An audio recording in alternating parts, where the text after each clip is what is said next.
Okay, well, welcome back, everybody. We're going to have our second conversation with the Reverend Canon Chuck Robertson of the Presiding Bishop's Office, Canon for Mission, what we call Mission Beyond the church that we understand as the province of the Episcopal Church. Welcome back, Chuck, and our own Bishop Sam. We're going to turn now to create the climate crisis, creation care, and the call at Lambeth that's known as environment and sustainable development. So I didn't see any debate, my friends, on the fact that there is a climate crisis. And we had heard a lot of wonderful things about the theological reasons that we're committed to this, right? It would fit right into everything we read about from 1 Peter. We're called to have genuine mutual love throughout the globe, throughout the earth, as it expresses in 1 Peter. And we express that through hospitality, stewardship, and mutual service. These are essential in our care for one another and our common home, the earth. So this idea that we have created an inhospitable climate, which would be counter to our call as disciples, fit right into then asking what is our response in the face of that. So Chuck, if you could start us up, I'm wondering what you have seen beyond the Lambeth conference, as well as what you saw at Lambeth, in terms of, did we just talk, or is there some substance around addressing the climate crisis and moving toward sustainable development? Absolutely. You know, one of the key person in helping design the conference early on was Archbishop Thabo Makgoba of Southern Africa, a successor to his famed predecessor, Archbishop Desmond Tutu. Both have understood, both Tutu and Makgoba, both have understood how important this reality is, that this really is, as we would say, this fragile earth, our island home. Archbishop Tutu years ago in another Lambeth conference said that climate change is the human rights issue of our time. That's an extraordinary statement. And it makes sense, because what you heard at Lambeth, and indeed what we hear through Global Partnerships Office, what we hear from our partners throughout the community all the time, is that there's not an academic debate on this, as we may have in our country. How bad is this? We are literally hearing stories of villages that are disappearing off the face of the earth as the water levels rise in an unprecedented way. We are hearing stories about storms that simply did not exist before. And what we're hearing, going back to Tutu's comment about this being a human rights issue, is it is the folks who are most vulnerable, this fragile earth or island home. It is those whose lives are the most fragile who are experiencing this in a way that perhaps I, in my comfort zone, am not experiencing. And so I think this is an area where we hear, whether it's the Lambeth Conference or in every single conversation that we have with partners throughout the community, for years now, we continue to hear the struggle and ways to move forward. In fact, it's fascinating. In the 1980s, the Anglican Consultative Council, another one of the 4 instruments of unity for the communion, came up with what was known as the 5 marks of mission, which many of us have heard about. But it's really incredible that they realized then that it's not just about preaching the gospel, it's not just about teaching and baptizing, that all of that is also about caring for this world that God has brought into our care. And that is part of what it means to extend the kingdom.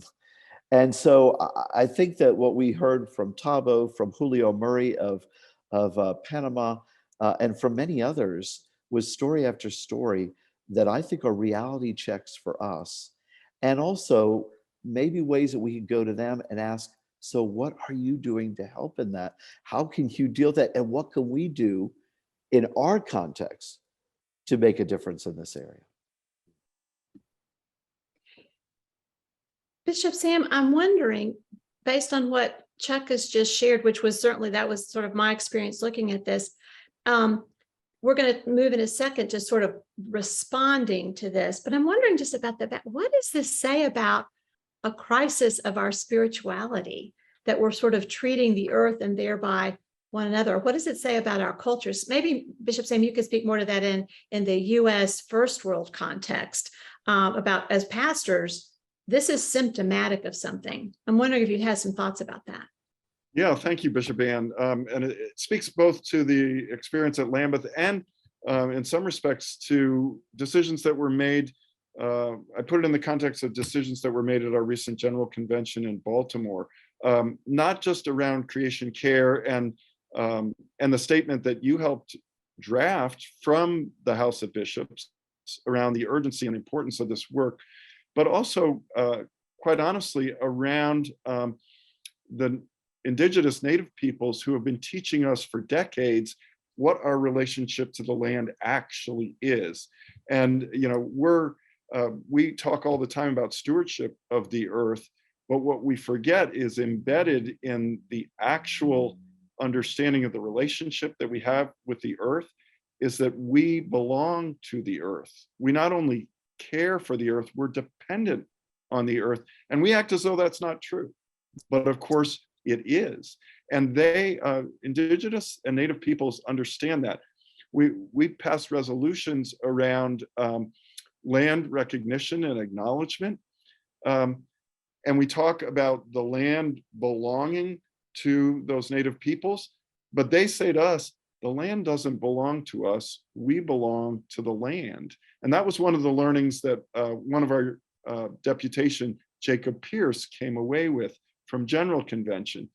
Framing it that way changes the conversation around stewardship, doesn't it? And it doesn't make us the prime movers or the chief actors. Right. And that's important in terms of humility when we approach this work. But that humility allows us to actually understand that the promise that God has given in throughout history and in the biblical record of abundance is really rooted in the fact that the gift that the earth is, we have a responsibility to protect, but that is also the source of our abundance. And we get caught up in all the trappings of scarcity because we have created an economy that is about disposability. But the earth's economy and ecology is all about reuse, renewal, rebirth, and reappropriation. That's where abundance comes from. But because we have been formed and shaped so much by the economy that we've created, we've lost sight of that abundance that really is at the heart of what it means to care for creation. And the native peoples, the indigenous peoples, have that embedded in their understanding of our relationship with the earth.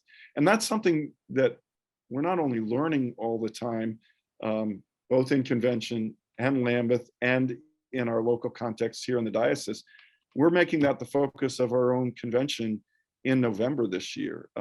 Creation care is one of our missional priorities, and it is the focus of this year's convention because of that urgency and because we need to retrain and rethink the way we understand the relationship that we have with the earth. Well, that is so true, Bishop. If I could just add one quick thing, you made me think about this. A real highlight for me, and something I've never forgotten, was before the pandemic, going to the 50th anniversary commemoration of Apollo 8. This is the one that went to the moon before we landed on the moon, went to the moon, circled the moon, and I was at the National Cathedral and with the presiding bishop, but also with astronaut Jim Lovell, who would later be known for Apollo 13. But there at Apollo 8 was when they took accidentally took that remarkable shot of the Earth as they were all those miles away, and that's when we first saw that picture known as Earthrise. And it was after that Earth Day was born. It was after that our liturgies started including those words about this fragile Earth, our island home. Now, we can't be astronauts, all of us. We can't go into space and see all that. But in many ways, what we are reminded is we can hear the stories of persons in other parts of this fragile earth and other parts of this island home.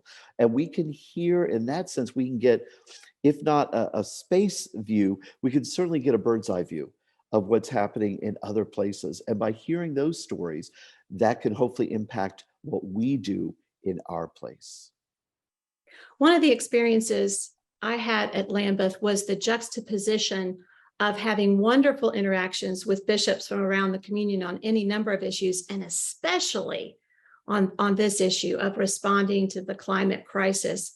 And yet you could also see with those same bishops, there were these moments of brokenness, which manifested itself very painfully at several of the Eucharists, where some bishops would get up, walk out, or at least not come receive the Eucharist. We're going to talk about that later.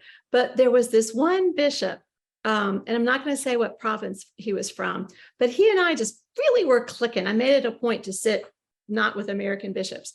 And he and I were just clicking, and we had the most remarkable conversation about saving some wetlands in his diocese. And so I just see this creation care as having a capacity to walk with one another, in which in many ways our country needs to be chided for what we have done with fossil fuels that is influencing that not just devastating, cataclysmic flooding in Pakistan. We have partners in Pakistan, and they're saying, this wasn't our fault, and it wasn't. So there's a whole lot of reconciliation work within this work. And I just kind of wanted to make that point. And but with that said, Chuck, what's your thought on the global communion forest, the communion forest, and what is that capacity to reach us in an imaginative way into something substantive? Well, I think you've said it well already. That it is precisely, this is something that cannot be done individually. This is something that really is called to be worldwide. There's so many things in which we will do each in our own context, but the communion force is an inspiration to us to say, we have to be able to do this together because we really are caring for others beyond ourselves. I can't help but think about Cain and Abel and hearing those words, hey, am I my sibling's keeper? Yeah, yes, we actually are, because there are times when we need someone to be our keeper, someone to be there for us. And so I think about what Archbishop Tabo has said, that this is a kairos moment. This is a sacred moment in which we need to work within our own context, however that means, with our own political figures, with our own letters to Congress, with whatever we can do on the very, very local level, but with an eye towards being a part of this Communion Force initiative, being a part of this larger work. I was inspired by the fact that that Tabo in another place has mentioned the work of a place like Chile, where already 43% of their energy now comes from renewable energy sources. That's extraordinary. And their goal is to have it be 60% in the next 10 years. Okay, how can we support our partners in doing that, and at the same time be challenged to see what we can do through our own advocacy and through our own actual work? Well, Bishop Sam, I know that you're going to have a lot more to say on this as we lead up to our convention. And I wonder if we can just leave it there for right now, knowing we may be able to pick up this thread again when we move into our conversation about reconciliation. Did you have some final words on this for right now? Just a quick, very short story. That's something you and I shared in phase 1 of Lambeth in our pre-Lambeth conference conversations with bishops from across the globe. And one of the sources of the inspiration for the Communion Forest was, of course, the woman bishop from one of the dioceses in Kenya, who actually had a practice of planting a tree every time she confirmed a person. And that was part of the inspiration globally for this Communion Forest initiative. And what a witness and a testimony she was, and an inspiration for this effort. All right, so now we'll turn back to our small groups, and you guys dig in on the questions that you've been provided at your small tables.